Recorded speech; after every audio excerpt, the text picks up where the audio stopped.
Phyllis Schieber, The Sinner's Guide to Confession. How did you come up with the title for your book, The Sinner's Guide to Confession? Well, it's a story that takes place in the book, which is actually something that happened to me, which I was, riding the railroad one day to a meeting, and a woman was sitting across from me. Very plain looking woman, but just, painfully plain. Like you look at somebody, you try and find, this one, great feature or interesting quirk, but she was just plain.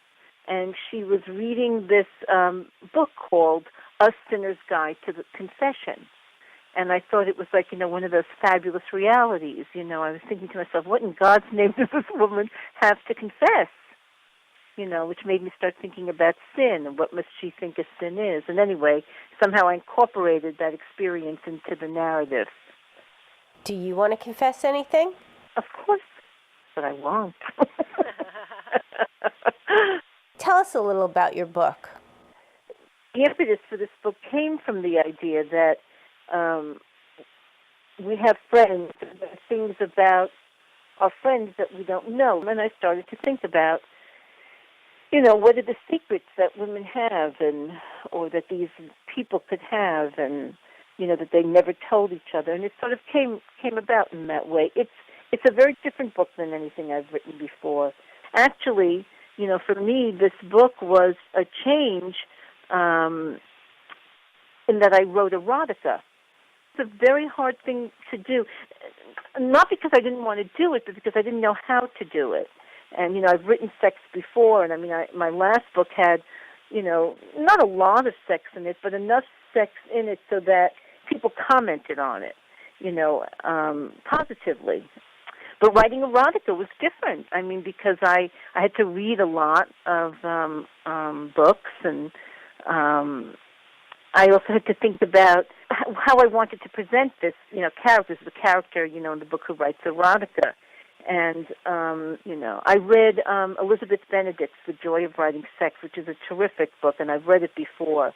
And it's sort of a good, way to, think about, sex and writing about sex. And I found that very helpful. And, of course, all these other books I read. So, but it was fun, and that was a change, and that was new for me. Your book is about secrets. How do you reveal a secret? I don't think it's something you think about. I think most secrets reveal themselves. I have people I've known for 20 years, and there are things about me that they don't know. I've never felt the need, to tell them. I think you tell someone, you share those things with someone when the need is there, when there's the opening for it that you feel that secret fits into. How did motherhood affect your writing?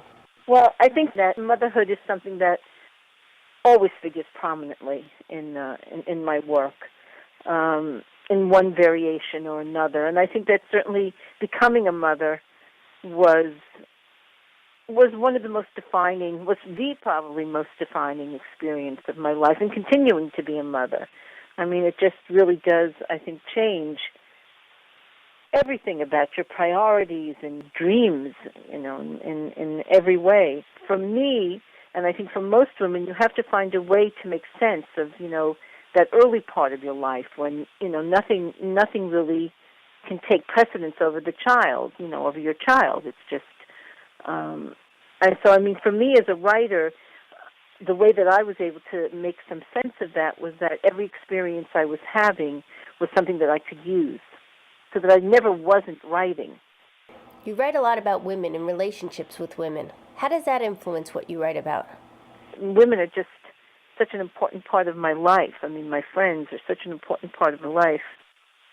I remember reading, I don't remember the name of it, a wonderful essay by Anna Quinlan, one of her early essays.